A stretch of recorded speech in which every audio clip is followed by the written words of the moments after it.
നമസ്കാരം. ബീൻസ്പെഡ് ബൈ ലിജോ എന്ന യൂട്യൂബ് ചാനലിലേക്ക് നിങ്ങൾക്ക് സ്വാഗതം. അപ്പോൾ നമ്മുടെ ഓസ്ട്രേലിയൻ പരമ്പരയുടെ പ്രമാണമായ അടുത്തൊരു വീഡിയോ ആണ് ഓസ്ട്രേലിയ PR അല്ലെങ്കിൽ വിസയ്ക്ക് വേണ്ടിയിട്ടുള്ള മെഡിക്കൽ ടെസ്റ്റ്.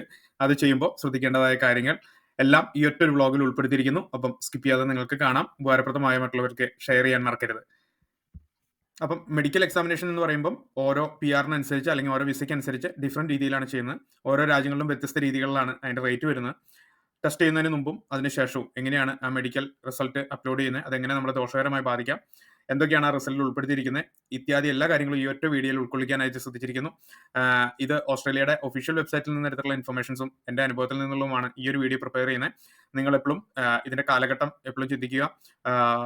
തുറമാനമായി ഇത് റെഫർ ചെയ്യുന്നവർ ആ സമയത്തെ ഒഫീഷ്യൽ സൈറ്റിൽ വന്നിരിക്കുന്ന വ്യതിയാനങ്ങൾ കൂടെ നിങ്ങൾ ചെക്ക് ചെയ്യേണ്ടതാണ്. തീർച്ചയായും ഈ ഒരു വീഡിയോ ഉപകാരപ്രദമാവുമെന്ന് ഞാൻ വിശ്വസിക്കുന്നു. മുഖവരകളില്ലാതെ വീഡിയോയിലേക്ക് കടക്കുന്നു. എങ്കിലും ഒറ്റ വാക്കിൽ നന്ദി പറയുന്നു. നമ്മുടെ ഈ പരമ്പര കണ്ട് പ്രോസസ്സിംഗ് സ്റ്റാർട്ട് ചെയ്ത് അത് പിൻ നമ്പർ, PR, അതുപോലെ ഇന്റർവ്യൂ കഴിഞ്ഞ് ജോലിക്ക് കയറിയ ഒത്തിരി മെസ്സേജുകൾ എനിക്ക് ലഭിച്ചു. ഒത്തിരി സന്തോഷമാണ്. നിങ്ങളുടെ കമന്റുകൾ ഞാൻ പ്രതീക്ഷിക്കുന്നു. എനിക്ക് ലഭിക്കുന്ന ഒരു അപ്പോൾ ഓസ്ട്രേലിയയിലാണ് മെഡിക്കൽ ചെയ്യാൻ ഉദ്ദേശിക്കുന്നതെങ്കിൽ ബ്യൂപ്പ മെഡിക്കൽ വിസ സർവീസ് എന്ന് പറഞ്ഞ ലിങ്കിൽ ക്ലിക്ക് ചെയ്ത് കഴിഞ്ഞാൽ അവരുടെ കോൺടാക്ട് നമ്പർ ഒക്കെ അതിനകത്തുണ്ട്. നമുക്ക് അവിടെ അപ്പോയിന്റ്മെന്റ് എടുക്കാം. ഔട്ട്സൈഡ് ഓസ്ട്രേലിയ എല്ലാ കൺട്രിയിലും ഓസ്ട്രേലിയയിലേക്കുള്ള എന്താ പറയുക അവരുടെ അപ്രൂവലുള്ള മെഡിക്കൽ സെന്ററുകൾ ഉണ്ട്. അവിടെ പോയിട്ട് നമുക്ക് എന്ത് ചെയ്യാം, മെഡിക്കൽ എടുക്കാൻ വേണ്ടിയിട്ട് പറ്റും. അപ്പോൾ ഈ പറഞ്ഞ പോലെ നമ്മൾ UK ചെയ്യുന്ന എക്സ്പെൻസ് വെച്ച് നോക്കുമ്പോൾ ഇന്ത്യയിൽ ഒരു 30,000 രൂപയ്ക്ക് ചെയ്യുന്നത് UK ചിലപ്പോൾ 1.5 ലക്ഷം രൂപ വരും. അത്രയും അന്തരമുണ്ട്. അപ്പോൾ അതിന്റെ റേഷ്യോ നമ്മൾ ഈ വീഡിയോയിൽ ഏറ്റവും അവസാനമാകുമ്പോൾ നമ്മൾ അതിന്റെ കാൽക്കുലേഷൻ നമ്മൾ കാണിക്കുന്നുണ്ട്, ഓരോ റേറ്റ് തമ്മിലുള്ള വ്യത്യാസം.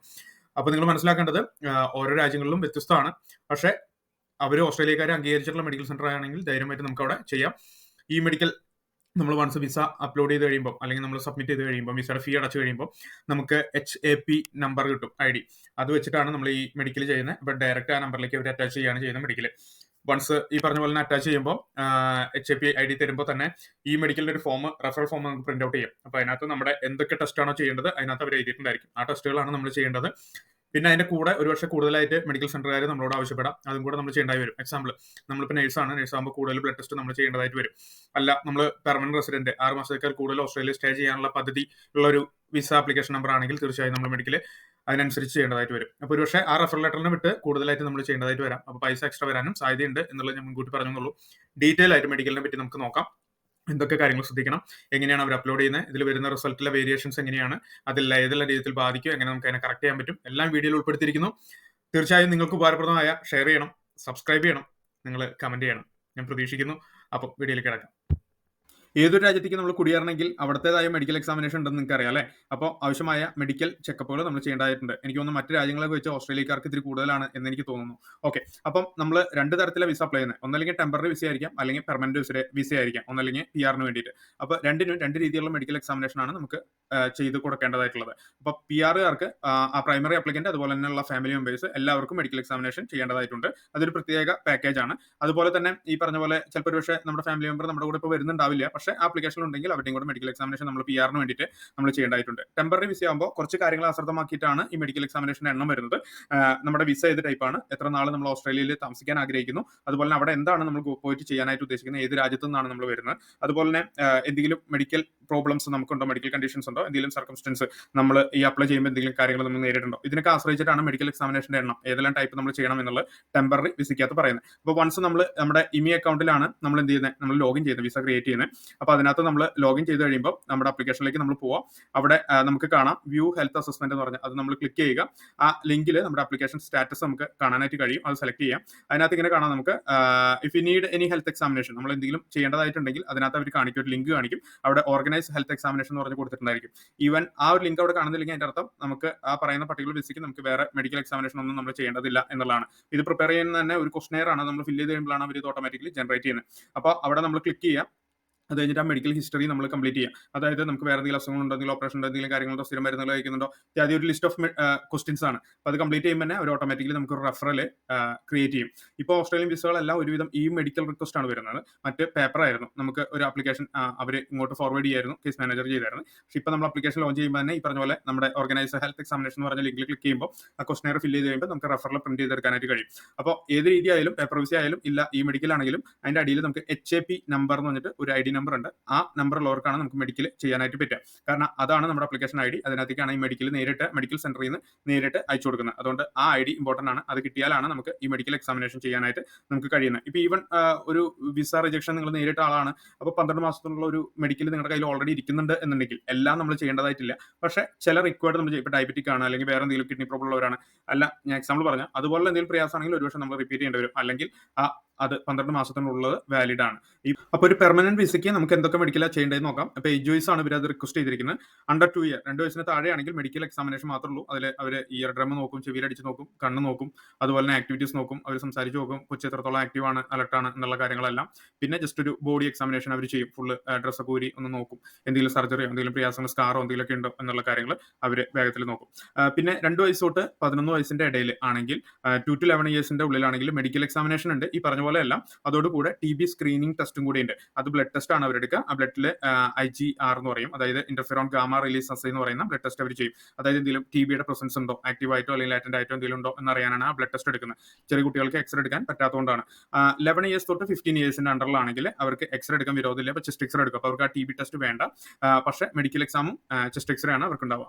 15 വയസ്സിന് മുകളിൽ എല്ലാവർക്കും മെഡിക്കൽ എക്സാമിനേഷനും അതുപോലെ തന്നെ ചെസ്റ്റ് എക്സ്റേ ഉണ്ടാവും. അതോട് കൂടെ HIV ടെസ്റ്റും സിറം ക്രിയാറ്റിൻ അല്ലെങ്കിൽ EGFR എന്ന് പറയും, നമ്മുടെ കിഡ്നിയുടെ ഫംഗ്ഷൻ അസസ് ചെയ്യാനുള്ള ഒരു സ്റ്റഡിയാണ്. ഇപ്പം ബ്ലഡ് ടെസ്റ്റ്, എക്സ്റേ, അതുപോലെ മെഡിക്കൽ എക്സാമിനേഷൻ ആണ് ഉണ്ടാവുക. മെഡിക്കൽ എക്സാമിനേഷൻ ഫുള്ള് നമ്മൾ നേക്കഡായിട്ട് അവർ ഫുള്ള് നമ്മുടെ ബോഡി എക്സാമിൻ ചെയ്യും. എന്തെങ്കിലും സ്കാറോ വേറെ എന്തെങ്കിലും ഡിഫോമിറ്റി എന്തെങ്കിലും ഉണ്ടോ എന്നൊക്കെ അറിയാനായിട്ട് ഫുള്ള് നമ്മുടെ physical examination according to the doctor നമ്മുടെ ഹെൽത്ത് സിനാരിയോ അനുസരിച്ചിട്ട് അവരത് അസസ് ചെയ്യും. പിന്നെ ഈ പറഞ്ഞ പോലെ തന്നെ നേഴ്സസ് ആണ്, ഡോക്ടേഴ്സ് ആണ്, അല്ലെങ്കിൽ മെഡിക്കൽ ഫീൽഡുമായി ബന്ധപ്പെട്ടുള്ള ആൾക്കാരാണ് എന്നുണ്ടെങ്കിൽ അവർക്കൊരു സ്പെസിഫിക് പാക്കേജ് തന്നെയുണ്ട്. അതിന്റെ കൂടെ കുറച്ച് HbSAg മറ്റുള്ള കാര്യങ്ങളൊക്കെ അത് നമുക്ക് അടുത്തതിൽ നമുക്ക് നോക്കാൻ എന്തൊക്കെ വരുന്നത് എന്നുള്ളത്. അവർക്ക് ഈ TB ബ്ലഡ് ടെസ്റ്റും ഒരുപക്ഷെ ഇതോട് കൂടെ തന്നെ ചെയ്യാനുള്ള സാധ്യതകൾ ഉണ്ട്. അപ്പം അഡീഷണൽ ടെസ്റ്റുകൾ എന്ന് പറയുകയാണെങ്കിൽ ഈ പറഞ്ഞ പോലെ 15 വയസ്സിന് നമ്മൾ പറഞ്ഞു മുകളിലുള്ള ഒരാളാണ്, പക്ഷെ ആൾ പഠിക്കാൻ പോകുന്നത് ഈ medical related doctor, dentist, nurse, paramedical ഒക്കെ ആണെങ്കിൽ ഹെപ്പറ്റൈറ്റിസ് B, C കൂടെ ടെസ്റ്റ് ചെയ്യേണ്ടതായിട്ടുണ്ട്. 15 വയസ്സാണ്, പക്ഷെ അവിടെ പോകുന്നത് ഈ പറഞ്ഞ പോലെ തന്നെ ഏജ് കെയർ അല്ലെങ്കിൽ health care, assistant, disability care ഒക്കെ ആണെങ്കിൽ ലാറ്റന്റ് TB ഇൻഫെക്ഷൻ സ്ക്രീനിങ് ടെസ്റ്റും കൂടെ ഇൻക്ലൂഡ് ചെയ്യിപ്പിക്കും അവര്. അതുപോലെ 15 വയസ്സിന് മുകളിൽ ഓൺ ഷോർ പ്രൊട്ടക്ഷൻ വിസ ആണെങ്കിൽ ഹെപ്പറ്റൈറ്റിസ് B, C, സിഫൈലിസ് ടെസ്റ്റ് അതും കൂടെ നോക്കുന്നതാണ്. അതുപോലെ തന്നെ റെഫ്യൂജ് വിസ ആണെങ്കിൽ ഈ സിഫിലിസ് ടെസ്റ്റ് ഉണ്ട്. അതുപോലെ test that address your specific health risk, അത്തരം കാര്യങ്ങൾ നോക്കുന്നതിനായിട്ടുള്ള അഡീഷണൽ ടെസ്റ്റുകളുണ്ട്. അതുപോലെ ഇപ്പം നിങ്ങൾ പ്രഗ്നന്റ് ആണ്, ബേബിനെ ഓസ്ട്രേലിയയിൽ ചെന്നിട്ട് ഡെലിവറി ചെയ്യാൻ ഉദ്ദേശിക്കുന്നുണ്ടെങ്കിൽ ഹെപ്പറ്റൈറ്റിസ് B ടെസ്റ്റ് നിർബന്ധമാണ്. അതുപോലെ തന്നെ ചൈൽഡിനെ അഡാപ്റ്റ് ചെയ്യാനായിട്ട് ആഗ്രഹിക്കുന്നുണ്ട്, അത് അവിടെ ചെന്നിട്ടാണെങ്കിൽ ഹെപ്പറ്റൈറ്റിസ് B ടെസ്റ്റ്, HIV ഈ 2 കാര്യങ്ങൾ കൂടെ അവർ നോക്കുന്നുണ്ട്. അപ്പം കോമൺ ആയിട്ടുള്ളതാണ് നമ്മൾ ആദ്യം പറഞ്ഞത്, അല്ല മെഡിക്കൽ എക്സാമിനേഷൻ, TB എക്സാമിനേഷൻ എന്നുള്ളത്. TB ബ്ലഡ് ടെസ്റ്റ് കുട്ടികൾക്കും മറ്റുള്ളവർക്ക് ചെസ്റ്റ് എക്സ്റേ ആണ്. അതിൽ കൂടാതെ നമ്മൾ ഏത് വിസയ്ക്ക് നമ്മൾ പോകുന്നോ, ഏത് പ്രൊഫഷനിൽ നമ്മളായിരിക്കുന്നു അതിനനുസരിച്ചുള്ള പർട്ടിക്കുലർ ടെസ്റ്റ് കൂടെ കൂടുതലായിട്ട് നമ്മൾ ചെയ്യാണ്ട്. ഇത് PR പെർമനന്റ് അല്ലെങ്കിൽ പ്രൊഫഷണൽ വിസ അപ്ലിക്കന്റിനുള്ള ടെസ്റ്റ് ആണ്. ബാക്കിയുള്ളത് നമുക്ക് നോക്കാം. ഇപ്പോൾ ടെമ്പററി വിസയുടെ മെഡിക്കൽ എന്ന് പറയുന്നത് ഡിപ്പെൻഡ് അപ്പോൺ കുറെ ഫാക്ടേഴ്സിനെ അഫക്ട് ചെയ്തിട്ടാണ്, ഞാൻ നേരത്തെ പറഞ്ഞു. അതുപോലെ തന്നെ ലോ റിസ്കിൽ നിന്ന് വരുന്ന കൺട്രിയിൽ നിന്ന് ഹൈ റിസ്കിൽ നിന്ന് വരുന്ന കൺട്രി, അതുപോലെ തന്നെ 6 മാസത്തിനേക്കാൾ കൂടുതൽ താമസിക്കുന്നു, 6 മാസത്തിനേക്കാൾ കുറവ് താമസിക്കുന്നു, അതിനനുസരിച്ചിട്ടാണ് മെഡിക്കൽ എക്സാമിനേഷൻ വരുന്നത്. ഈ പറഞ്ഞ പോലെ ലോ റിസ്കിൽ നിന്ന് വരുന്നവരാണെങ്കിൽ 6 മാസത്തിന് താഴെയാണെങ്കിൽ അവിടെ ഹെൽത്ത് എക്സാമിനേഷന്റെ ആവശ്യമില്ല. അപ്പോൾ നേരത്തെ പറഞ്ഞ പോലെ ആ ലിങ്കിൽ അവിടെ നമുക്ക് കാണത്തില്ല. അതുപോലെ തന്നെ 6 മാസത്തിന് മുകളിൽ ഈ ലോ റിസ്ക് എന്നുള്ള കൺട്രി ആണെങ്കിലും ഹെൽത്ത് എക്സാമിനേഷന്റെ ആവശ്യമില്ല. ഹെൽത്ത് റിസ്ക് അതുപോലെ തന്നെ 6 മാസത്തിന് കൂടുതൽ നമ്മൾ താമസിക്കുന്നു, അത് ഹൈ റിസ്ക് ഉള്ള ഒരു മേഖലയിൽ നിന്നാണ് വരുന്നത് എന്നുണ്ടെങ്കിൽ മെഡിക്കൽ എക്സാമിനേഷൻ ഇപ്പൊ ഈ പറഞ്ഞ പോലെ 11 വയസ്സിന് മുകളിലേക്കുള്ളവരാണെങ്കിൽ ചെസ്റ്റ് എക്സ്റേ, അതുപോലെ തന്നെ കിഡ്നിയുടെ ഫംഗ്ഷൻ അറിയാൻ സിറം ക്രിയാറ്റിൻ അല്ലെങ്കിൽ EGFR ചെയ്യേണ്ടതായിട്ടുണ്ട്. അഡീഷണൽ ടെസ്റ്റ് ആയിട്ട് ഡിപ്പെൻഡ് അപ്പോൺ നമ്മുടെ ഈ പറയുന്ന മെഡിക്കലിന് പോകുന്ന നമ്മൾ അസസ് ചെയ്യുന്ന ഡോക്ടർ ടെസ്റ്റുകൾ റിക്വസ്റ്റ് ചെയ്യാറുണ്ട്. അപ്പം അതിന് നമ്മൾ എക്സ്ട്രാ പേയ്മെന്റ് അവിടെ കൊടുക്കേണ്ടതാണ്. അതുപോലെ തന്നെ അത് നമ്മുടെ കണ്ടീഷൻ അനുസരിച്ചിട്ടാണ്, ഈ പറഞ്ഞ പോലെ ഫാക്ടേഴ്സ് ഒക്കെ അനുസരിച്ചിട്ടാണ് അവരത് ഡിസൈഡ് ചെയ്യുന്നത്. ഏകദേശം ഏതൊക്കെ വരാൻ ചോദിച്ചു കഴിഞ്ഞാൽ ഹയർ റിസ്ക് ഫോർ TB ഉള്ള ഏരിയയിൽ നിന്നാണ് നമ്മൾ വരുന്നത്, അല്ലെങ്കിൽ അങ്ങനത്തെ ഒരു ഹെൽത്ത് സെക്ടറിലാണ് നമ്മൾ വർക്ക് ചെയ്തിരുന്നതെന്നുണ്ടെങ്കിൽ നമ്മൾ ചെസ്റ്റ് എക്സ്റേ, അതിന്റെ ഒപ്പം തന്നെ ഈ പറഞ്ഞ പോലെ മെഡിക്കൽ എക്സാമിനേഷൻ, സിറം ക്രിയാറ്റിൻ ഇത്ര നമ്മൾ ചെയ്യേണ്ടതായിട്ടുണ്ട്.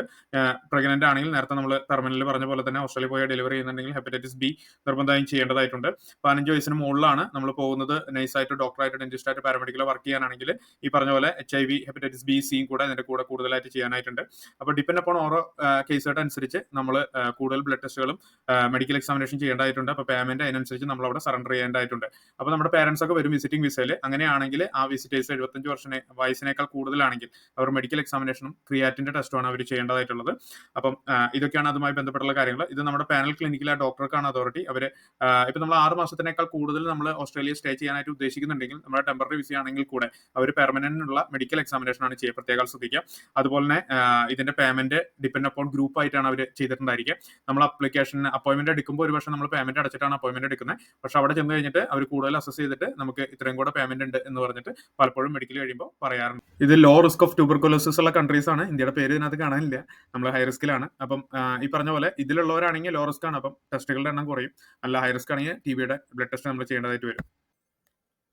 അപ്പോൾ മൈ ഹെൽത്ത് ഡിക്ലറേഷൻ എന്ന് പറഞ്ഞാൽ വിസ അപ്ലൈ ചെയ്യുന്നതിന് മുമ്പ് നമുക്ക് മെഡിക്കൽ ചെയ്യാൻ വേണ്ടിയിട്ടുള്ളതാണ്. അപ്പോൾ ആ ഫോം ഡൗൺലോഡ് ചെയ്തിട്ട് നമുക്കത് കംപ്ലീറ്റ് ചെയ്തിട്ട് അപ്ലോഡ് ചെയ്യാം. പക്ഷേ അങ്ങനെ ചെയ്യുമ്പോൾ ആ പർട്ടിക്കുലർ വിസ ലിസ്റ്റിൽ പെട്ടവർക്ക് മാത്രമാണ് അത് ചെയ്യാൻ പറ്റുള്ളൂ. രണ്ടാമത്തെ ഒരു കാര്യം എന്ന് പറഞ്ഞു കഴിഞ്ഞാൽ ഓൾറെഡി നമ്മൾ വിസ സ്റ്റാർട്ട് ചെയ്ത ഒരാളാണെങ്കിൽ ഇത് നമുക്ക് ചെയ്യാനായിട്ട് പറ്റില്ല. നമ്മൾ വിസ അപ്ലൈ ചെയ്ത് കഴിഞ്ഞിട്ട് നമ്മൾ ചെയ്യുന്നത് നമ്മൾ നേരത്തെ പറഞ്ഞ പോലെ തന്നെ നമുക്ക് ഇമി അക്കൗണ്ടിൽ നിന്ന് ഒരു അവർ മെഡിക്കൽ ചെയ്യണം എന്നുണ്ടെങ്കിൽ അവർ അതിനകത്ത് ലിങ്ക് കാണിച്ചിട്ടുണ്ടാവും. അപ്പോൾ നമ്മൾ അതിൽ കയറിയിട്ട് നമ്മൾ അതിൻ്റെ ചെക്ക് ലിസ്റ്റ് കംപ്ലീറ്റ് ചെയ്ത് കഴിഞ്ഞാൽ നമുക്ക് പ്രിൻ്റ് ഔട്ട് എടുക്കാം. അതുമായിട്ട് നമ്മൾ മെഡിക്കൽ ബുക്ക് ചെയ്യേണ്ടതാണ്. അപ്പം ഏതൊക്കെ ക്ലാസ്സിനാണ് അത് വേണ്ടാത്ത എന്നുള്ളതാണ് അവിടെ കാണിച്ചിരിക്കുന്നത്. അപ്പോൾ റൈറ്റ് സൈഡിൽ കാണിച്ചിരിക്കുന്ന പോലെ ആ കാണുന്ന പേജിൽ പാനൽ ഫിസിഷ്യൻ എന്ന് പറഞ്ഞു കൊടുത്ത് ഡീറ്റെയിൽസ് ക്ലിക്ക് ചെയ്യുകയാണെങ്കിൽ അവിടെ നമ്മൾ കൺട്രി സെലക്ട് ചെയ്യുകയാണെങ്കിൽ ആ രാജ്യത്തുള്ള എവിടേക്കാണോ മെഡിക്കൽ സെന്ററുകൾ ഓസ്ട്രേലിയയിലുള്ളത് അതിൻ്റെ എല്ലാം ലിസ്റ്റ് ഡൗൺ കാണിക്കും. അപ്പോൾ ലെഫ്റ്റ് സൈഡിൽ ഞാൻ കാണിച്ചിരിക്കുന്ന പോലെയാണ് ഇപ്പോൾ കാണിക്കും. യു കെയിലെ 3 സെന്ററുകളാണ് ഈ കാണിച്ചിരിക്കുന്നത്. 2 കൂടി ഉണ്ട് യു കെയിൽ. 2 സ്കോട്ട്ലാൻഡിൽ, 1 ലണ്ടനിൽ, 1 മാഞ്ചസ്റ്ററിൽ, 1 നോർത്തേൺ അയർലൻഡ്. അപ്പോൾ ഞാൻ പോയത് മറ്റേ നൈറ്റ് ബ്രിഡ്ജ് ഡോക്ടേഴ്സ് എന്ന് പറയുന്ന ആദ്യം കാണുന്ന സെന്ററിലാണ്. നല്ല എന്താ പറയുക, ഇത്തിരി എളുപ്പമായിരുന്നു നമുക്കത്. കാരണം ഞാൻ വെയിൽസിൽ നിന്ന് പോകുന്നത് നാഷണൽ എക്സ്പ്രസ്സിൽ പോയി വിക്ടോറിയ കോച്ച് സ്റ്റേഷനിൽ ഇറങ്ങി അവിടുന്ന് 15 മിനിറ്റ് നടക്കാനുള്ള ദൂരം ഉണ്ടായിരുന്നുള്ളൂ. ഫാമിലിയായിട്ട് അങ്ങോട്ട് നടന്നു പോയി മെഡിക്കൽ കഴിഞ്ഞ് തിരിച്ചു കയറിപ്പോന്നു. വളരെ യാത്രയ്ക്ക് വളരെ അടുത്തായിരുന്നു എന്നുള്ള ഒരു കാര്യം. പിന്നെ ലണ്ടൻ നമുക്ക് അപ്രോച്ചബിൾ ആണ്. കറങ്ങണമെങ്കിൽ അതിന്റെ പേരിൽ നമുക്ക് അവിടെ കറങ്ങും ചെയ്യാം. അവിടെ പ്രത്യേകിച്ചൊന്നുമില്ല. അപ്പോയിന്റ്മെന്റ് ആണ്. നമ്മൾ ഓൺലൈൻ എടുക്കുന്നു, നമ്മൾ അവിടെ പോകുന്നു. നമുക്ക് ഓൺലൈൻ തന്നെ അവർ ഫോം ഫില്ല് ചെയ്യാനായിട്ട് പറയുന്നു. ഫില്ല് ചെയ്ത് കഴിയുമ്പോൾ നമുക്ക് കാറ്റഗറി സെലക്ട് ചെയ്യാൻ പറ്റും. പെർമനന്റ് ആണോ, ടെമ്പററി ആണോ, ഏത് വിസയാണോ, എത്ര വയസ്സാണോ, നൈസ് ആണോ, അതിനുള്ള സ്പെസിഫിക് ചാർജുകളാണ്. ഞാൻ എൻ്റെ ഡീറ്റെയിൽസ് കുറച്ച് കഴിയുമ്പോൾ ഡിസ്കസ് ചെയ്യുന്നതാണ്. അപ്പോൾ അതെല്ലാം നമ്മൾ ഓൺലൈൻ ചെയ്യുന്നു, പേയ്മെന്റ് അടയ്ക്കുന്നു, എന്നിട്ട് നമ്മൾ പോവാണ്. പിന്നെ അഡീഷണൽ എന്തെങ്കിലും ഹെൽത്ത് ചെക്കപ്പ് ആണെങ്കിൽ നമ്മൾ ഈ അപ്പോയിന്റ്മെന്റ് കഴിഞ്ഞ് കഴിയുമ്പോൾ അവർ നമ്മളോട് അടയ്ക്കാൻ പറയും. അടച്ചു കഴിഞ്ഞിട്ട് വരിക. അപ്പോൾ ബാക്കിയുള്ള സെന്ററുകളുണ്ട്. നമുക്ക് ഇതുപോലെ ഏത് രാജ്യത്തൊന്നും നമ്മുടെ അടുത്തുള്ള ഏത് സെന്റർ നോക്കിയിട്ട് നമുക്ക് പോകാനായിട്ട് പറ്റും. അപ്പോൾ എല്ലാവരുടെയും ഒരു ധാരണയുണ്ട് നാട്ടിൽ പോകുകയാണെങ്കിൽ റേറ്റ് കുറവാന്നുള്ള വാസ്തവമായിട്ടുള്ള കാര്യമാണ്. കാരണം നിങ്ങൾക്ക് തന്നെ അറിയാം, ഒരു ചെസ്റ്റ് എക്സ്റേ നാട്ടിൽ നമ്മൾ എടുക്കുമ്പോൾ 50 രൂപയാണ് മെഡിക്കൽ കോളേജിൽ പഠിക്കുന്നത്. നമ്മുടെ പ്രൈവറ്റ് ഹോസ്പിറ്റലിൽ 160 തൊട്ട് 250 രൂപ വരെ മേടിക്കുന്നുണ്ട്. ആ സമയം നമ്മൾ UK വന്നപ്പോൾ ചെസ്റ്റ് എക്സ്റേ പറഞ്ഞ എടുത്തത് അമൃതയിൽ എടുത്ത് 2000 രൂപയാണ്. അപ്പോൾ മെഡിക്കലിനനുസരിച്ച് അതിൻ്റെ റേറ്റിന് വ്യത്യാസമുണ്ട് ഓരോ രാജ്യത്തിന്. അതുപോലെ തന്നെ കേരളത്തിലെ മെഡിക്കലിന്റെ ആ റേറ്റ് അല്ല UK വന്നപ്പോൾ ഉള്ള റേറ്റ്. അപ്പോൾ താരതമ്യേന വ്യത്യാസമുണ്ട്. അപ്പോൾ നിങ്ങൾ ഏത് രാജ്യത്താണോ അവിടെ നിന്ന് എടുക്കാനായിട്ട് ശ്രദ്ധിക്കുക. നാട്ടിൽ പോകുന്നുണ്ടെങ്കിൽ അവിടെ നിന്ന് എടുക്കുന്നതുകൊണ്ടും വിരോധമില്ല. റേറ്റ് വളരെ വ്യത്യാസമുണ്ട്. റേറ്റിനെ പറ്റി നമുക്ക് ഡിസ്കസ് ചെയ്യാം. മെഡിക്കലിന് കൊണ്ടുപോകേണ്ട സാധനം പാസ്പോർട്ടാണ്. ഒറിജിനൽ പാസ്പോർട്ട് ഇല്ലെങ്കിൽ മെഡിക്കൽ ചെയ്യാൻ പറ്റില്ല. 2 അവരുടെ റെഫറൽ ഫോമാണ്. അതായത് നമ്മൾ ഇമി അക്കൗണ്ടിൽ നിന്ന് ഡൗൺലോഡ് ചെയ്തെടുക്കുന്ന ആ ഫോം, ഈ മെഡിക്കലിന്റെ ഫോം, അതാണ് നമുക്ക് വേണ്ടത്. അപ്പോൾ ഡിജിറ്റലായിട്ട് അവർ നമ്മുടെ ഒരു ഫോട്ടോ എടുക്കും അവിടെ ചെല്ലുമ്പോൾ. അതുപോലെ തന്നെ നമ്മുടെ എക്സ്റേ ഒന്ന് എടുക്കും. നമ്മുടെ മെഡിക്കൽ എക്സാമിനേഷൻ അവർ ഫില്ല് ചെയ്തിട്ട് ഓൺലൈനായി തന്നെ അയക്കും. അപ്പോൾ പേപ്പർ വർക്ക് കുറയ്ക്കുന്നതെന്ന് പറഞ്ഞു കഴിഞ്ഞാൽ പെട്ടെന്ന് ഗ്രാൻഡ് ആവാനുള്ള പരിപാടിയാണ് ഓൺലൈൻ ട്രാൻസാക്ഷൻ. ഒത്തിരി യൂസ്ഫുൾ ആണത്. അല്ലെങ്കിൽ നമുക്ക് ചെയ്യാൻ പറ്റുന്നതാണ്, ഈ മെഡിക്കൽ ഇല്ലാത്ത ഒരു സെന്ററിലാണ് നമ്മൾ എക്സാമിനേഷൻ എടുക്കുന്നതെങ്കിൽ അവിടെ ഈ ഫോമുകൾ സെന്ററിൽ കാണുന്ന പോലെ ഡൗൺലോഡ് ചെയ്തിട്ട് അത് അവിടുത്തെ ഡോക്ടേഴ്സ് ഫില്ല് ചെയ്തിട്ട് അത് പിന്നെ അവർ സ്കാൻ ചെയ്ത് അപ്ലോഡ് ചെയ്യണം. അപ്പം പണ്ട് പേപ്പറായിട്ട് ഓസ്ട്രേലിയക്ക് അയച്ചു കൊടുക്കായിരുന്നു. അപ്പോൾ ആ ഡിലേ ഇപ്പോൾ കുറഞ്ഞിരിക്കുക. അതുപോലെ ഈ മെഡിക്കൽ എന്ന് പറയുന്നതാണ് നമ്മൾ ഇമി അക്കൗണ്ടിൽ നിന്ന് നമ്മുടെ ചെക്ക് ലിസ്റ്റ് കംപ്ലീറ്റ് ചെയ്തതിന് ശേഷം പ്രിന്റ് ഔട്ട് തരുന്ന വിസയ്ക്ക് വേണ്ടി എംബസി തരുന്ന ഒരു ഫോം. അപ്പോൾ അതായിട്ട് വേണം നമ്മൾ അവിടെ പോകാനായിട്ട്. നമ്മൾ ഓൾറെഡി അപ്പോയിന്റ്മെന്റ് എടുത്ത് പോകുമ്പോൾ നമ്മുടെ എല്ലാ ഡീറ്റെയിൽസും മെഡിക്കൽ സെന്ററിൽ അവർ എടുത്ത് വെച്ചിട്ടുണ്ടായിരിക്കും. അവർ നമ്മുടെ ആദ്യം ഒരു ഫോട്ടോ എടുക്കും. ഫോട്ടോ എടുത്ത് കഴിഞ്ഞിട്ട് പിന്നെ ആദ്യം നമ്മുടെ ഫിസിക്കൽ എക്സാമിനേഷൻ ചെയ്യും. അത് കഴിഞ്ഞിട്ട് ബ്ലഡ് ടെസ്റ്റ് വേണമെങ്കിൽ അതെടുക്കും. ചെസ്റ്റ് എക്സ്റേ എടുക്കും. ഡോക്ടർ നമ്മളെ ഇവാലുവേറ്റ് ചെയ്യും. എന്നിട്ട് വീട്ടിലേക്ക് വിടും. ബാക്കി അവരൊരു 4-5 ദിവസം കഴിയുമ്പോൾ, ഇപ്പോൾ TBയുടെ ബ്ലഡ് ടെസ്റ്റ് ഒക്കെ ഉണ്ടെങ്കിൽ 4 ദിവസം പിടിക്കും. അല്ലെങ്കിൽ 2 ദിവസങ്ങളിൽ തന്നെ നമ്മുടെ ഇമി അക്കൗണ്ടിൽ കയറി നോക്കി കഴിഞ്ഞാൽ അവരത് ഫോർവേഡ് ചെയ്തിട്ട് കാണിക്കും. എന്തായാലും മെഡിക്കൽ സെന്ററുകാർ നമുക്കൊരു മെയിൽ അയക്കും, ഇങ്ങനെ കാര്യങ്ങൾ ഫോർവേഡ് ചെയ്തിട്ടുണ്ട്, നമ്മുടെ റിസൾട്ടുകൾ ഇതാന്ന് പറഞ്ഞിട്ട് അവർ ഫോർവേഡ് ചെയ്യും. ഇല്ല, ഇൻ കേസ് എന്തെങ്കിലും നമ്മുടെ എന്തെങ്കിലും പോസിറ്റീവ് ആയിട്ട് കാണാൻ എന്തെങ്കിലും ഉണ്ടെങ്കിൽ അവർ നമ്മളെ വിളിച്ച് കോൺടാക്ട് ചെയ്തിട്ട് കാര്യങ്ങൾ ഡിസ്കസ് ചെയ്യും. ഫർദർ ടെസ്റ്റ് ആവശ്യമുണ്ടെങ്കിൽ അതോ അവർ നമ്മളെ വിളിച്ചിട്ട് എന്ത് ചെയ്യും, ഫോളോ അപ്പ് ചെയ്യും. അതുപോലെ നമ്മൾ മെഡിക്കലിന് പോകുമ്പോൾ ഞാൻ നേരത്തെ പറയാൻ വിട്ടുപോയ ഒരു കാര്യമാണ്, നമ്മുടെ എന്തെങ്കിലും മെഡിസിൻസ് എടുക്കുന്നുണ്ടെങ്കിൽ അതിൻ്റെ റെഫറൽ നമ്മൾ കൊണ്ടുപോകണം. അതായത് GPയുടെ അടുത്തോ അല്ലെങ്കിൽ ഇപ്പം ലാറ്റൻ TBക്ക് ആണെങ്കിൽ നിങ്ങളുടെ TB നൈസോ അവരുടെ അടുത്തൊക്കെ റെഫറൻസ് മേടിച്ചിട്ട് നിങ്ങളുടെ ട്രീറ്റ്മെൻറ്റ് കംപ്ലീറ്റ് ചെയ്ത്, അല്ലെങ്കിൽ ലാറ്റൻ TB മാത്രമാണ്, അല്ലെങ്കിൽ നിങ്ങളുടെ ഡയബറ്റിക് നിങ്ങളുടെ ട്രീറ്റ്മെൻറ്റ് ഇങ്ങനെയാണ് പോകുന്നത്, ആ GPയുടെ പ്രിസ്ക്രിപ്ഷൻ അത് നിർബന്ധമാണ്. 2 നമ്മുടെ എന്താ പറയുക, ലെൻസ് അല്ലെങ്കിൽ സ്പെക്സ് നമ്മൾ യൂസ് ചെയ്യുന്നുണ്ടെങ്കിൽ അതിൻ്റെ പ്രിസ്ക്രിപ്ഷൻ, അങ്ങനെയുള്ള കാര്യങ്ങളെല്ലാം നമ്മൾ കൈപ്പിടിച്ച് കഴിഞ്ഞാൽ അത് യൂസ്ഫുൾ ആണ്. ചില സമയത്ത് അവർ ചോദിക്കും. അപ്പോൾ അത് അപ്ലോഡ് വിസയുടെ കൂടെ ആ മെഡിക്കലിൻ്റെ കൂടെ അപ്ലോഡ് ചെയ്ത് കഴിഞ്ഞാൽ പിന്നെ ഫർദർ ക്വസ്റ്റ്യൻസിനുള്ള സാധ്യത അവിടെ കുറയും. അപ്പോൾ അതൊരു യൂസ്ഫുൾ ആയിട്ടുള്ള ഒരു കാര്യം തന്നെയാണ്. അങ്ങനെയുള്ള കാര്യങ്ങൾ നിങ്ങൾ കൂടെ കരുതാനായിട്ട് ശ്രദ്ധിക്കുക. കോസ്റ്റ് ഞാൻ പറഞ്ഞു, ഓരോ രാജ്യത്തിനും ഓരോ മെഡിക്കൽ സെന്റർ അനുസരിച്ച് വ്യത്യാസമുണ്ട്. ഇപ്പോൾ UK വിവിധ മെഡിക്കൽ സെന്ററിൽ ചെയ്യുമ്പോൾ വ്യത്യസ്ത റേറ്റ് തന്നെ കാണിക്കുന്നുണ്ട്. പിന്നെ ഈ പറഞ്ഞ പോലെ തന്നെ അതിൻ്റെ കൂടെ അവർ എക്സ്ട്രാ ചാർജ് മേടിക്കുന്നതാണ് കൊറിയർ ഫീസ്. അത് സാധാരണ എല്ലാം കൂടെ ഇൻക്ലൂഡ് ചെയ്തിട്ടാണ് അവർ ഒരു ചാർജ് പറയാറുള്ളത്. കാരണം ആ കാര്യത്തിൽ പേടിക്കേണ്ട. പിന്നെ പാസ്പോർട്ട് ഇല്ലാതെ തന്നെ നമുക്ക് കുറച്ച് വേറെ ഡോക്യുമെന്റ്സ് വെച്ചിട്ട് ഇത് ചെയ്യാൻ പറ്റും എന്ന് സൈറ്റിൽ നമുക്ക് കാണുന്നു. അത് നമ്മൾ ഓൾറെഡി നമ്മുടെ ഇമിഗ്രേഷൻ നമ്മൾ പേപ്പർ വർക്ക് ചെയ്യുന്ന നമ്മുടെ കേസ് മാനേജറോട് പെർമിഷൻ മേടിച്ചിട്ട് നമ്മൾ സബ്മിറ്റ് ചെയ്യേണ്ട ഒരു കാര്യമാണ്. അതിനകത്ത് ഒരു വാലിഡ് ആയിട്ടുള്ള മറ്റ് ഇമി കാർഡ് അല്ലെങ്കിൽ മറ്റ് നമ്മുടെ നാഷണൽ ID കാർഡുകൾ, അതുപോലെ current valid emergency travel document, temporary travel document എന്നുള്ള ഇത്യാദി കാര്യങ്ങളൊക്കെ അവിടെ മെൻഷൻ ചെയ്തിട്ടുണ്ട്. കൂടുതൽ അതിനെപ്പറ്റി എനിക്ക് അറിയത്തില്ല, എന്തായാലും പറ്റുമായിരിക്കാം. അപ്പോൾ തന്നെ ആൾട്ടർനേറ്റീവായ പാസ്പോർട്ട് അല്ലാതെ ഉപയോഗിക്കുന്ന പേപ്പറുകൾ ഉണ്ടെങ്കിൽ നമ്മൾ ഓൾറെഡി നമ്മുടെ അപ്പോയിൻമെന്റ് മെഡിക്കലിന് എടുക്കുന്നതിനേക്കാൾ മുമ്പ് തന്നെ നമ്മുടെ ഓഫീസറായിട്ട് വിസ പ്രോസസിംഗ് ഓഫീസറിന്റെ അഡ്വൈസ് നമ്മൾ സ്വീകരിക്കേണ്ടതാണ്. അത് പ്രകാരമാണ് നമ്മൾ ചെയ്യേണ്ടത്. പിന്നെ രണ്ടാമത്തെ ഒരു കാര്യം, ഇപ്പോൾ നമ്മുടെ ഫാമിലി മെമ്പേഴ്സ് ആരെങ്കിലും ഇപ്പം മൈഗ്രേഷൻ ചെയ്യുന്നില്ല എന്നുണ്ടെങ്കിൽ അവരുടെയും ചിലപ്പോൾ ഒരു പക്ഷേ പ്രൂഫ് നമ്മൾ സബ്മിറ്റ് ആയിട്ട് വരും. അങ്ങനെയാണെങ്കിൽ birth certificate, school registration document, student കാർഡോ അങ്ങനെ എന്തെങ്കിലും അക്സെപ്റ്റ് ചെയ്യുന്നതാണ് അവർ പറയുന്നത്. അപ്പോൾ നമ്മുടെ ഹെൽത്ത് എക്സാമിനേഷന് ശേഷം നമ്മുടെ മെഡിക്കൽ സെന്റർ ഏതാണോ അവർ ഡയറക്റ്റ് നമ്മുടെ ഇമി അക്കൗണ്ടിലേക്കാണ് അത് അപ്ലോഡ് ചെയ്യുന്നത്. നമുക്ക് അതിന്റെ കോപ്പി ചിലപ്പോൾ കിട്ടും, ചിലപ്പോൾ കിട്ടില്ല എന്നാണ് പറയുന്നത്. എനിവേ നമുക്ക് ഇമി അക്കൗണ്ടിൽ കയറി കഴിഞ്ഞ് കഴിഞ്ഞാൽ നമുക്ക് അതിന്റെ സ്റ്റാറ്റസ് അറിയാൻ പറ്റും. 3 തരത്തിൽ അതിന്റെ സ്റ്റാറ്റസ് അറിയാം. ഒന്ന് നമ്മൾ പറഞ്ഞു ഹെൽത്ത് എക്സാമിനേഷൻ വേണം എന്നുണ്ടെങ്കിലാണ് നമുക്ക് ആ ഫോം ഡൗൺലോഡ് ചെയ്യാൻ പറ്റും. അല്ലാന്നുണ്ടെങ്കിൽ വിത്തൗട്ട് റെഫറൽ ആണെങ്കിൽ അവിടെ നോ സിഗ്നിഫിക്കന്റ് ഹെൽത്ത് കണ്ടീഷൻ എന്നായിരിക്കും ഇമി അക്കൗണ്ടിൽ എഴുതിയിട്ടുണ്ടായിരിക്കും. അല്ല വൺസ് മെഡിക്കൽ കഴിഞ്ഞിട്ടുള്ള അപ്ഡേഷൻസ് ആണെങ്കിൽ അതിൽ 3 തരത്തിലാണ് അവർ എക്സ്പ്ലെയിൻ ചെയ്യുക. ഒന്ന് മീറ്റ് ദ ഹെൽത്ത് റിക്വയർമെന്റ്, നമ്മൾ മീറ്റ് ചെയ്തു എന്നുള്ള കാര്യം. അല്ലെങ്കിൽ will meet the health requirement if you sign a health undertaking. ഒരു ഫോം ഉണ്ട്, അത് നമ്മൾ സൈൻ ചെയ്യുകയാണെങ്കിൽ, അതായത് ഇപ്പം നമുക്ക് TB ഉണ്ട്, ട്രീറ്റ്മെന്റ് എടുത്ത് മാറിയതാണ്, അല്ലെങ്കിൽ എന്തെങ്കിലും ഹെൽത്ത് കണ്ടീഷൻസ് അവരെ പബ്ലിക്കിനെ ദോഷകരമായി ബാധിക്കുന്ന രീതിയിലുണ്ട് എന്നുണ്ടെങ്കിൽ ഹെൽത്ത് അണ്ടർടേക്കിംഗ് ഒരു ഫോം ഉണ്ട്, നമ്മൾ ഫില്ല് ചെയ്യുകയാണെങ്കിൽ നമുക്ക് നമ്മൾ മീറ്റ് ചെയ്യുന്നുള്ള ഒരു കാര്യമാണ്. മൂന്നാമത് പറയുന്നത് do not meet the health requirement എന്നുള്ളതാണ്. അപ്പം do not meet health requirement ആണെങ്കിൽ നമുക്ക് വിസ കിട്ടത്തില്ല, ഗ്രാൻഡ് ആവത്തില്ല. അതുപോലെ തന്നെ ചില കണ്ടീഷനിൽ നമുക്ക് ഹെൽത്ത് വെയിവർ ചെയ്യാനായിട്ട് പറ്റും. അത് എന്താണെന്നുള്ളത് നമുക്ക് പിന്നീട് ഡിസ്കസ് ചെയ്യാം. അപ്പം അങ്ങനെ ഒരു കണ്ടീഷൻ ആണെങ്കിൽ വിസ അവർ ഗ്രാൻഡ് ചെയ്യില്ല. ബാക്കി 2 കണ്ടീഷനിലും ഗ്രാൻഡ് ചെയ്യും. 12 മാസമാണ് ഇതിന്റെ വാലിഡിറ്റി ഉള്ളത്. പക്ഷേ നമ്മൾ ഹെൽത്ത് അണ്ടർടേക്കിംഗ് ഫോമാണ് ഫില്ല് ചെയ്യുന്നതെങ്കിൽ അതിന് 6 മാസം വാലിഡിറ്റി കാണത്തുള്ളൂ. പിന്നെ മെഡിക്കൽ എക്സാമിനേഷൻ ഈ പറഞ്ഞ പോലെ ഫർദർ സ്റ്റഡി ചിലപ്പോൾ ആവശ്യമായിരിക്കും. അപ്പോൾ അതിന് അവർ വിളിപ്പിക്കും നമ്മളെ, എക്സ്ട്രാ പേയ്മെന്റ് കൊടുത്തിട്ട് നമ്മൾ ചെയ്യേണ്ടതാണ്. ഒരുപക്ഷെ നമ്മുടെ കേസ് മാനേജർ റിക്വസ്റ്റ് ചെയ്യും. അപ്പോൾ മെഡിക്കലായിട്ട് നമ്മളെ കോൺടാക്ട് ചെയ്തിട്ട്, അല്ലെങ്കിൽ നമ്മൾ മെഡിക്കൽ വീണ്ടും അപ്പോയിൻമെന്റ് എടുത്തിട്ട് നമ്മളത് ടെസ്റ്റ് ചെയ്തിട്ട് വീണ്ടും സബ്മിറ്റ് ചെയ്യേണ്ട ആവശ്യകതയുണ്ട്. അപ്പം ഹെൽത്ത് അണ്ടർടേക്കിംഗ് ഞാൻ പറഞ്ഞു, ചില കണ്ടീഷനിൽ നമ്മൾ അങ്ങനെ ഫോം സൈൻ ചെയ്യേണ്ടി വരും, എന്നാലാണ് നമുക്ക് വിസ ഗ്രാൻഡ് ചെയ്യുള്ളൂ എന്നുള്ള കാര്യം. വൺസ് നിങ്ങളത് സൈൻ ചെയ്യാൻ തയ്യാറല്ലെങ്കിൽ വിസ നിങ്ങൾക്ക് കിട്ടത്തില്ല. ഇത് സൈൻ ചെയ്യുന്ന 2 കാര്യത്തിന് വേണ്ടിയിട്ടാണ്. ഒന്ന്, നമ്മൾ ഓസ്ട്രേലിയ ചെന്ന വഴി സ്റ്റേറ്റ് അല്ലെങ്കിൽ ടെറിഷറി ഹെൽത്ത് ക്ലിനിക് ഓസ്ട്രേലിയയിൽ നമ്മൾ അപ്പോയിൻമെന്റ് എടുക്കും. നമ്മൾ ഫർദർ പ്രൊസീഡിംഗ് എന്തെങ്കിലും ഇൻവെസ്റ്റിഗേഷൻ ആവശ്യമാണ് അല്ലെങ്കിൽ ട്രീറ്റ്മെന്റ് ആവശ്യമാണെങ്കിൽ അത് കണ്ടിന്യൂ ചെയ്യുന്നുള്ള കൺസെന്റ് ആണത്. ഏതെല്ലാം കണ്ടീഷനിലാണെന്ന് പറഞ്ഞു കഴിഞ്ഞാൽ, കോമൺ എക്സാമ്പിൾ എക്സ്റേയിൽ എന്തെങ്കിലും അബ്നോർമാലിറ്റി ഉണ്ടാവുക, അല്ലെങ്കിൽ മുമ്പ് ട്യൂബർകുലോസിനെ ട്രീറ്റ് ചെയ്തിട്ടുള്ളവർ, അല്ലെങ്കിൽ ഇനാക്റ്റീവ് ആയിട്ടുള്ള ട്യൂബർകുലോസിസ്, ലാറ്റന്റ് TB ഒക്കെ ഉള്ളവർ, HIV, hepatitis B, C, leprosy, അല്ലെങ്കിൽ പബ്ലിക്കിനെ ദോഷകരമായി ബാധിക്കുന്ന എന്തെങ്കിലും ഹെൽത്ത് കണ്ടീഷൻസ് ഉള്ളവർ, അവരെയാണ് ഈ ഒരു ഹെൽത്ത് അണ്ടർടേക്കിംഗ് ഫോം ഫില്ല് ചെയ്തിട്ട് അപ്ലോഡ് ചെയ്യണമെന്ന് പറയുന്നത്. പ്രയാസകരമായ ഒരു കാര്യം അല്ലാതെ. രണ്ടാമത്തെ ഒരു കാര്യം എന്ന് പറയുകയാണെങ്കിൽ, ഇത് നമുക്ക് അവിടെ തന്നെ ഫോം ഡൗൺലോഡ് ചെയ്യാനായിട്ട് പറ്റും. അത് ഫില്ല് ചെയ്തിട്ടാണ് നമ്മൾ വിസ പ്രോസസ്സിംഗിൽ നമ്മൾ അപ്ലോഡ് ചെയ്യുന്നത്. രണ്ടാമത്തെ ഒരു കാര്യം എന്ന് പറഞ്ഞു കഴിഞ്ഞാൽ, ഇതിന്റെ വിവിധ ലാംഗ്വേജിലുള്ള ഫോം അവൈലബിൾ ആണ്. അതിൽ ഞാൻ ഹിന്ദി കണ്ടു, അപ്പോൾ എനിക്ക് മനസ്സിലായി ഹിന്ദി എന്നുള്ള ഒരു കോമൺ ആയിട്ട് ഈ ഒരു ഫോം ഫില്ല് ചെയ്യേണ്ടതായിട്ട് വരുമെന്ന് തോന്നുന്നു. കാരണം TB ആയിരിക്കും ഒരു പക്ഷേ പ്രശ്നമായി നിൽക്കുന്നത്. ഓക്കെ, അപ്പം അങ്ങനെ ഒരു കാര്യം കൂടി ഉണ്ട്. അപ്പോൾ ഹെൽത്ത് വെയ്വർ എന്താണെന്ന് നോക്കാം. അത് 3ാമത്തെ കണ്ടീഷനാണ്. ഞാൻ പറഞ്ഞു വിസ നമുക്ക് റിജക്റ്റ് ആവുകയാണ് അവർ ഹെൽത്ത് കണ്ടീഷൻ ആക്സെപ്റ്റ് ചെയ്തില്ലെങ്കിലാണ് വെയ്വർ ചെയ്യാൻ പറ്റുക എന്നുള്ള കാര്യം. ഇത് നമുക്ക് റോളില്ല. നമ്മുടെ വിസ മാനേജർ തന്നെ നമ്മുടെ വിസ സ്റ്റഡി ചെയ്ത് ബാക്കി എല്ലാ ഡീറ്റെയിൽസും നമ്മുടെ ഡാറ്റ അക്സെപ്റ്റബിൾ ആണ് എന്നുണ്ടെങ്കിൽ അവരുടെ കുറച്ച് കാര്യങ്ങളിൽ അവർ നോക്കിയിട്ട് നമുക്ക് വെയ്വ് ചെയ്യാനുള്ള ഒരു ഓപ്ഷൻ അവർ പ്രൊവൈഡ് ചെയ്യും. അപ്പോൾ നമ്മൾ ടെംപ്ലേറ്റ് ഫില്ല് ചെയ്യാനായിട്ടുണ്ട്. റയർ കേസാണിത്. പക്ഷേ ഇതിനകത്ത് അവർ ഒട്ടും സമ്മതിക്കാത്ത കാര്യം ആക്റ്റീവ് ട്യൂബർകുലോസിസ്, അതുപോലെ തന്നെ എന്തെങ്കിലും ഓസ്ട്രേലിയൻ പബ്ലിക്കിന് ത്രെറ്റ് ആയിട്ടുള്ള എന്തെങ്കിലും ഡേഞ്ചർ കണ്ടീഷൻസ് നമ്മളുണ്ടെങ്കിൽ, ഹെൽത്ത് കണ്ടീഷൻസ് ഉണ്ടെങ്കിലാണ് അവർ വെയ്വറിന് നമ്മൾ സമ്മതിക്കാത്തത്. ഇത് ബാക്കി എല്ലാ ഡോക്യുമെന്റും ഓക്കെയാണ്, അവർക്ക് അത്ര നമ്മളെ വേണം അല്ലെങ്കിൽ ആവശ്യകതയുണ്ട് നമ്മുടെ വിസയിൽ എന്ന് തോന്നുകയാണെങ്കിലാണ് വെയ്വർ ഓപ്ഷൻ ആയിട്ട് നമുക്ക് തരാറുള്ളത്. ഒരു സൈറ്റിൽ കാണുന്ന പിന്നെ ഒരു കാര്യമാണ് protecting health care and community service എന്ന് പറഞ്ഞിട്ടുള്ളത്. വേറെ ഒന്നുമല്ല, നമ്മളിപ്പം ഒരു ഡിസീസ് കണ്ടീഷനിൽ അല്ലെങ്കിൽ PR എടുത്തിട്ട് നമ്മൾ പോവാണ്, അല്ലെങ്കിൽ 75 വയസ്സിന് മുകളിലാണ്, അല്ലെങ്കിൽ ലോങ് ടൈം നമ്മളവിടെ നിൽക്കാനുള്ള ഒരാളാണ്, ഹെൽത്ത് കണ്ടീഷൻസ് ഉണ്ട്, നമ്മൾ വെയ്വർ കഴിഞ്ഞിട്ട് അല്ലെങ്കിൽ മറ്റേ ഫോമൊക്കെ ഫില്ല് ചെയ്തിട്ട് നമ്മൾ അവിടെ വരുവാണെങ്കിൽ ആ കമ്മ്യൂണിറ്റിക്ക് ഒരു ബാധ്യതയായി തീരരുത്. അവർ പറയുന്നത് ഓസ്ട്രേലിയൻ ഡോളർ 51,000 വരെ അവർ കൊടുക്കാറുണ്ട് എന്നുള്ള ഒരു കാര്യം. അതിൽ കൂടുതലൊക്കെ ആണെങ്കിൽ ഒരു പക്ഷേ അവർക്ക് അത് അംഗീകരിക്കാനായിട്ട് പറ്റത്തില്ല. അതായത് ഇപ്പോൾ ഓർഗൻ ട്രാൻസ്പ്ലാന്റ് അല്ലെങ്കിൽ ഡയാലിസിസ് ഒക്കെ ചെയ്യുന്നവർ, അതൊക്കെ ഒരു കമ്മ്യൂണിറ്റിക്ക് ഒരു ബാധ്യത തന്നെയാണ്. അപ്പം അതിനെ പറ്റിയിട്ടുള്ള ഒരു ചെറിയൊരു കാര്യമാണ്, വായിച്ചു നോക്കാം നിങ്ങൾക്ക്.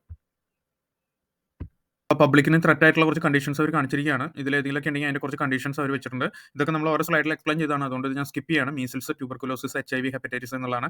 HIV, ഹെപ്പറ്റൈറ്റിസ് ഒന്നും അവരൊരു പബ്ലിക് ഹെൽത്തിന് ത്രെറ്റായിട്ട് അവർ കാണുന്നില്ല. പക്ഷേ നമ്മൾ പഠിക്കാൻ പോകുന്നത് അല്ലെങ്കിൽ വർക്ക് ചെയ്യാൻ പോകുന്നത് നൈസായിട്ട് ഡോക്ടറായിട്ട് മെഡിക്കൽ ഫീൽഡോ അല്ലെങ്കിൽ പാരാമെഡിക്കലൊക്കെ ആണെങ്കിൽ അത് പബ്ലിക്കിന് ത്രെറ്റാണ്. അങ്ങനെയുള്ള കേസിൽ അവർ വിസ റിജക്ട് ചെയ്യും എന്നാണ് അവർ പറയുന്നത്. പിന്നെ HIV ടെസ്റ്റ് 15 വയസ്സിന് മുകളിൽ, അതുപോലെ തന്നെ ഈ വക സ്റ്റഡിക്ക് പോകുന്നവരാണെങ്കിൽ നിർബന്ധമായും ചെയ്യേണ്ടതായിട്ടുണ്ട്, അവർ സ്ക്രീൻ ചെയ്യുന്നത്. ട്യൂബർകുലോസിസ് ആക്റ്റീവ് ആണ് എന്നുണ്ടെങ്കിൽ അത് വിസ റിജക്ട് ചെയ്യുന്നവർ പറയുന്നു. ഇൻ കേസ് നമ്മളത് TB ഉണ്ടായിരുന്നു, ട്രീറ്റ്മെന്റ് എടുത്ത് മാറി എന്നുണ്ടെങ്കിൽ ഈ പറഞ്ഞ പോലെ നേരത്തെ പറഞ്ഞ ഫോമുകളൊക്കെ നമ്മൾ കംപ്ലീറ്റ് ചെയ്യുകയാണെങ്കിൽ നമുക്ക് ഒരു പക്ഷേ വിസ ഗ്രാൻഡ് ചെയ്യും എന്നുള്ള കാര്യമാണ്. മറ്റു കണ്ടീഷൻസും ഉണ്ട്. യെല്ലോ ഫീവർ, അതുപോലെ പോളിയോ, അതുപോലെ എംബോള വൈറസ്, ഇതൊക്കെ പബ്ലിക്കിന് ത്രെട്ട് ഉണ്ടാക്കുന്നതാണ്. അപ്പോൾ അതിന്റെ ഓരോ സിനാരിയോ, അതിന്റെ കണ്ടീഷൻസ് എങ്ങനെയാണ് അപ്രോച്ച് ചെയ്യുന്നത് എന്നുള്ള കാര്യങ്ങളൊക്കെ അവരവിടെ സൈറ്റിൽ എക്സ്പ്ലെയിൻ ചെയ്തിട്ടുണ്ട്. പിന്നെ എന്താണ് മെഡിക്കെയറിനെ പറ്റി അവർ ചെറിയ കാര്യം ആ സൈറ്റിൽ അവർ പ്രതിപാദിച്ചിട്ടുണ്ട്. മെഡിക്കെയർ എന്ന് പറയുന്നത് നമുക്ക് അവിടുന്ന് കിട്ടുന്ന ഹെൽത്ത് കെയർ ഫെസിലിറ്റി അല്ലെങ്കിൽ അവരുടെ ഹെൽത്ത് കെയർ സിസ്റ്റം എന്ന് പറയുന്നത് അതിനകത്ത് medical service, public hospital, medicines എല്ലാം അതിനകത്താണ് കവർ ചെയ്യപ്പെടുന്നത്. അപ്പോൾ നമ്മൾ ഡിപ്പെൻഡ് അപ്പോൺ വിസയ്ക്ക് അനുസരിച്ച് ഇത് നമുക്ക് കിട്ടുമോ കിട്ടില്ല എന്നുള്ളൊരു കാര്യമുണ്ട്. മെഡിക്കെയർ ബെനിഫിറ്റ് ഷെഡ്യൂൾ, കുറേ സ്കീമുകൾ അതിനകത്തുണ്ട്, അതിനെപ്പറ്റി അവർ പ്രതിപാദിച്ചിട്ടുണ്ട്. പിന്നെ ഈവൻ നമുക്ക് മെഡിക്കെയർ കിട്ടാത്ത ആളുകളാണെങ്കിൽ നമ്മൾ പ്രൈവറ്റ് ഇൻഷുറൻസ് എടുത്തിട്ട് വേണം നമ്മൾ അവിടെ പോകാൻ. ഇപ്പോൾ ടെമ്പററി വിസയ്ക്കൊക്കെ നമ്മൾ അങ്ങനെ ചെയ്യേണ്ടതായിട്ട് വരും. അപ്പോൾ ആർക്കൊക്കെയാണ് ഈ മെഡിക്കെയർ കിട്ടാവുന്നവർ ഒന്നുകൂടി പ്രതിപാദിക്കുന്നു. Australian citizen, permanent visa holders, അതുപോലെ New Zealand citizen or certain circumstances, അത് applicant for a permanent residence visas, അവർക്കാണ് മെഡിക്കൽ കെയർ കിട്ടത്തുള്ളൂ. അല്ലാത്തവരെല്ലാവരും ഈ പറഞ്ഞ പോലെ their own arrangements for private health insurance എന്നാണ് അവർ പറഞ്ഞിരിക്കുന്നത്. അപ്പോൾ അതിനകത്ത് എന്തൊക്കെയാണ് കവർ ചെയ്യപ്പെടേണ്ട ഇത്യാദി കാര്യങ്ങളെല്ലാം അവർ അതിനകത്ത് മെൻഷൻ ചെയ്തിട്ടുണ്ട്. അതുപോലെ തന്നെ മെഡിക്കെയർ ഇല്ലാത്തവർ ഒരുപക്ഷെ വിസ അപ്ലൈ ചെയ്യുമ്പോൾ തന്നെ നമ്മുടെ പബ്ലിക് ഹെൽത്ത് ഇൻഷുറൻസ് എടുത്തതിന്റെ പ്രൂഫ് കോപ്പീസ് അറ്റാച്ച് ചെയ്യണം, എന്നാലേ വിസ ഗ്രാന്റ് ചെയ്യുള്ളൂ എന്നവർ പ്രതിപാദിക്കുന്നു. പിന്നെ അതുപോലെ തന്നെ പബ്ലിക് ഹോസ്പിറ്റൽ, അതുപോലെ സർജിക്കൽ ഇംപ്ലാന്റ് പ്രോസസ്സ് എന്തെങ്കിലും റീപ്ലേസ് ചെയ്യണം, അല്ലെങ്കിൽ pharmacy, medical service, ambulance service, ഇതൊക്കെ എങ്ങനെയാണ് അപ്രോച്ചബിൾ, എന്തെല്ലാം കാര്യങ്ങളാണ് നമുക്ക് ബെനിഫിറ്റ് കിട്ടുന്നത്, അതിന്റെ എല്ലാം ഡീറ്റെയിൽസ് സൈറ്റിൽ നമുക്ക് വായിച്ചറിയാനായിട്ട് കഴിയുന്നു. റൈറ്റ് സൈഡിൽ കാണുന്ന ഇത്രയും കാര്യങ്ങളാണ് നമ്മൾ ഈ സൈറ്റിൽ നിന്ന് കവർ ചെയ്ത് അറിയാവുന്ന പോലെ എക്സ്പ്ലെയിൻ ചെയ്ത്. എന്തെങ്കിലും തെറ്റുണ്ടെങ്കിൽ നിങ്ങൾക്ക് കമന്റിൽ തിരുത്താം, മറ്റുള്ളവർക്കും കൂടി ഉപകാരപ്രദമായിരിക്കും. കൂടുതൽ ഇൻഫർമേഷൻസ് ഉണ്ട്, ഞാൻ വളരെ സ്കിപ്പ് ചെയ്ത് പറഞ്ഞിരിക്കുകയാണ്. ഇത് തീർച്ചയായും നിങ്ങൾ വായിക്കേണ്ടതും ഒത്തിരി ഇൻഫർമേഷൻ നിങ്ങൾക്ക് കിട്ടുന്ന ഒരു സൈറ്റ് തന്നെയാണ് ഓസ്ട്രേലിയയുടെ ഈ ഹെൽത്ത് സൈറ്റിൽ നിന്ന്. അതുപോലെ തന്നെ ഇതിനകത്ത് അവർ എത്രയാണ് hospital stay, out of hospital കവറിൽ എന്തൊക്കെ പെടും, വെയിറ്റിംഗ് പീരീഡ് എത്രയുണ്ട്, പോർട്ടബിലിറ്റി എത്രയുണ്ട്, ഏതൊക്കെ ഏരിയ കവർ ചെയ്യപ്പെടും, ഒത്തിരി ഇൻഫർമേഷൻസ് അതിനകത്തുണ്ട്. നിങ്ങൾക്ക് അത് വായിക്കാം, തീർച്ചയായും ഉപകാരപ്രദം തന്നെയാണ്. അടുത്തായിട്ട് നമുക്ക് നമ്മുടെ കോസ്റ്റിനെ ഒന്ന് താരതമ്യം ചെയ്യാം, നാട്ടിൽ ഇവിടുത്തെയും തമ്മിൽ. അപ്പോൾ നേരത്തെ ഞാൻ പറഞ്ഞു മെഡിക്കൽ പാക്കേജ് എന്ന് പറയുന്നത് പെർമനന്റ് റെസിഡൻസിക്ക് ഒരു റേറ്റ് ആണ്, ടെമ്പററിക്ക് ഒരു പാക്കേജ് ആണ്. ഇല്ല നിങ്ങൾ മെഡിക്കൽ റിലേറ്റ് ചെയ്തിട്ടുള്ള പ്രൊഫഷൻ ആണ് എന്നുണ്ടെങ്കിൽ വേറെ കുറച്ച് ടെസ്റ്റുകൾ വരുന്നുണ്ട്, അപ്പോൾ പ്രത്യേക പാക്കേജ് ആണ്. കുട്ടികൾക്ക് വേറെ പാക്കേജ് ആണ്. അവരുടെ ടെസ്റ്റിനനുസരിച്ചാണ് റേഷ്യോ വ്യത്യാസം വരുന്നത്. അപ്പോൾ UK വേഴ്സസ് ഇന്ത്യ ഒരു ചെറിയൊരു വ്യത്യാസം നിങ്ങൾക്ക് മനസ്സിലാക്കി തരാണ്. അപ്പോൾ UK ഒരു പെർമനന്റ് റെസിഡന്റിനെ എടുക്കുന്നത് 5800 രൂപയാണ് ഇന്ത്യയിൽ വരുന്നത്. അത് UK വരുമ്പോൾ നമുക്ക് കാണാം 36,000 രൂപ അടുത്താണ് വരുന്നത്. അപ്പോൾ വീട്ടിൽ എത്ര മെമ്പേഴ്സ് ഉണ്ടോ, വിസ അപ്ലിക്കന്റ് ഉണ്ടോ, അതിനനുസരിച്ച് നിങ്ങൾക്ക് വലിയൊരു എമൗണ്ട് തന്നെ സേവ് ചെയ്യാൻ പറ്റും. അപ്പോൾ നിങ്ങൾ നാട്ടിൽ പോകുന്നുണ്ട്, അല്ല ഇതര രാജ്യങ്ങൾ പോകുന്നുണ്ടെങ്കിൽ അവിടുത്തെ മെഡിക്കലും കൂടെ താരതമ്യം ചെയ്യാം. വൺസ് എന്തെങ്കിലും കറക്ഷൻ ഉണ്ട് എന്നുണ്ടെങ്കിൽ നമ്മൾ വീണ്ടും പോയി ചെയ്യേണ്ടതായിട്ട് വരും. അപ്പോൾ അതൊക്കെ ഒരു പ്രയാസം തന്നെയാണ്. പക്ഷേ അധികം പേർക്ക് അങ്ങനെ സംഭവിക്കാറില്ല. കൂടുതൽ പേര് നാട്ടിലൊക്കെ പോകുമ്പോൾ മെഡിക്കൽ ചെയ്ത് വരുന്നവരുണ്ട്. നിങ്ങൾക്ക് അങ്ങനെ ഒരു ഓപ്ഷൻ എടുക്കാൻ പറ്റാവുന്നതാണ്. ഇവിടെ നോക്കുക, ഒരു എക്സ്റേക്ക് ആ കൂടെ 700 രൂപയാണ് നമ്മുടെ നാട്ടിൽ വരുന്നത്. പക്ഷേ UK അതിന് 12,000 രൂപയാണ് ഒരു എക്സ്റേക്ക് വരുന്നത്. അപ്പോൾ എന്തായാലും വ്യത്യാസം ഉണ്ടാവുമല്ലോ, നമുക്കെല്ലാം അറിയുന്ന ഒരു കാര്യം തന്നെയാണ്. പക്ഷെ നിങ്ങൾ ട്രാവൽ ചെയ്യുക, ഇപ്പോൾ ടിക്കറ്റ് എടുത്തിട്ട് നാട്ടിൽ പോകാൻ എളുപ്പമായിരിക്കാം. പക്ഷെ അവിടെ വരുന്ന ബാക്കി ചിലവും കൂടെ ആലോചിക്കുമ്പോൾ അതിനൊക്കെ നല്ല ഇവിടെ അങ്ങ് ചെയ്യാന്നുള്ളതാണ്. ഓക്കെ, അപ്പോൾ വെറുതെ ഒരു അന്തരം മനസ്സിലാവാൻ വേണ്ടി പറഞ്ഞു എന്ന് മാത്രം.